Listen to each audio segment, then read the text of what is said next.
మరి మనం చూసినట్టయితే రైతన్నలు అందరూ కూడా ఈరోజు క్యూలో నిలబడి గంటల తరబడి నిలబడి ఏ విధంగా అవమానపడుతున్నారో గ్రామాల్లో మనం చూస్తా ఉన్నాం.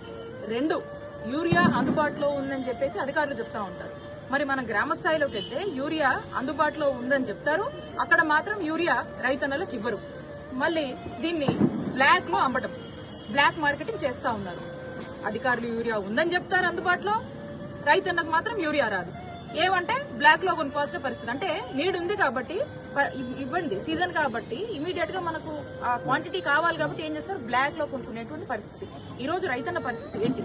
ఎందుకు ఇలా చేస్తా ఉన్నారు? ఈ బ్లాక్ మార్కెట్ ని ఎవరు ఎంకరేజ్ చేస్తా ఉన్నారు? దీన్ని కట్టడి చేయాల్సిన అవసరం ఉందని చెప్పి ఈరోజు మేము డిమాండ్ చేస్తా ఉన్నాం.